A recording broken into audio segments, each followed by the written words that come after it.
Hello friends, आप सभी का स्वागत है आपका अपने यूट्यूब चैनल स्टार एजुकेशन में। मैं आपके लिए फिर से एक और वीडियो लेकर आया हूं। आज की वीडियो में हम देखेंगे कि सीबीएसई 12वीं बोर्ड एग्जाम में क्या बदलाव हुआ है, किस प्रकार से परीक्षाएं ली जाएंगी। तो आइए चलते हैं वीडियो में और देखते हैं पूरा शेड्यूल।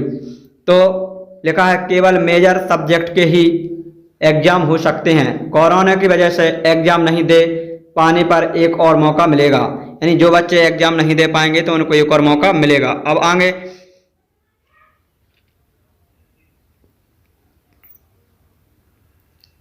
लिखा है कि कोरोना महामारी की दूसरी लहर के बीच central board of secondary education CBSE 12वीं की क्लास में मुख्य विषयों यानी मेजर सब्जेक्ट का एग्जाम लेने पर विचार कर रहा है।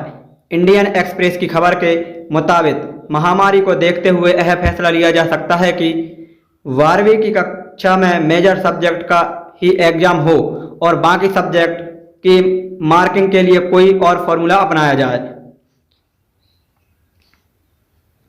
साथ ही यह भी कहा गया है कि जो स्टूडेंट कोरोना की वजह से एग्जाम नहीं दे पाते हैं तो उन्हें एक और मौका मिलना चाहिए। आगे लिखा है कि सरकार ने कोरोना की दूसरी लहर के चलते 12वीं बोर्ड का एग्जाम टाल दिया था। रक्षा मंत्री राजनाथ सिंह की अध्यक्षता में रविवार को राज्यों और केंद्र शासित प्रदेशों के साथ मंत्रियों और अधिकारियों की एक हाई लेवल मीटिंग में 12वीं के एग्जाम और प्रोफेशनल्स एजुकेशन के एंट्रेंस टेस्ट पर फैसला हो सकता है। मीटिंग में केंद्रीय मंत्री स्मृति ईरानी और प्रकाश जावड़ेकर भी शामिल होंगे।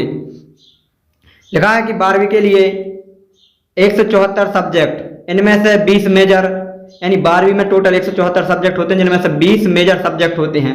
तो सीबीएसई 12वीं की क्लास में 174 सब्जेक्ट की पढ़ाई कराता है। इनमें से महज 20 को ही मेजर सब्जेक्ट माना जाता है। इनमें physics, chemistry, mathematics, biology, history, political science, business studies, accounts, geography, economics और इंग्लिश शामिल है। अब सीबीएसई का कोई भी स्टूडेंट कम से कम 5 और अधिकतम 6 सब्जेक्ट लेता है। आमतौर पर इसमें 4 मेजर सब्जेक्ट होते हैं। अब कौन कौन से मेजर सब्जेक्ट होते हैं तो आगे लिखा है कि एग्जाम को लेकर सीबीएसई के पास 2 विकल्प हैं।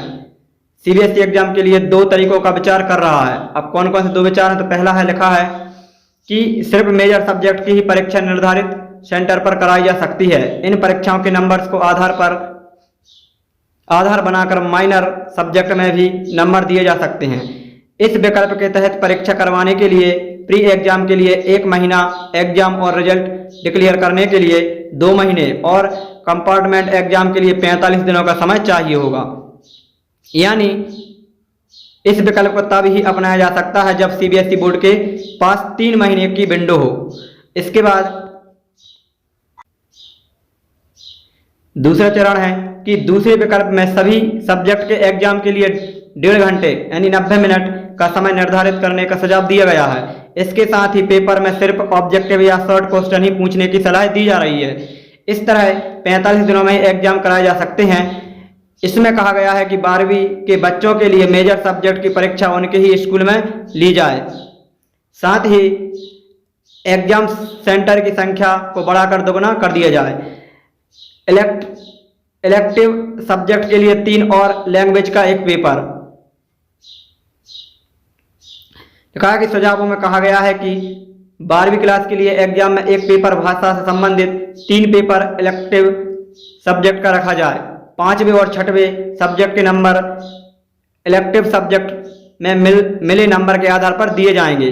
यदि बोर्ड दूसरे विकल्प को चुनता है तो 2 फेज में परीक्षा करवाई जा सकती है।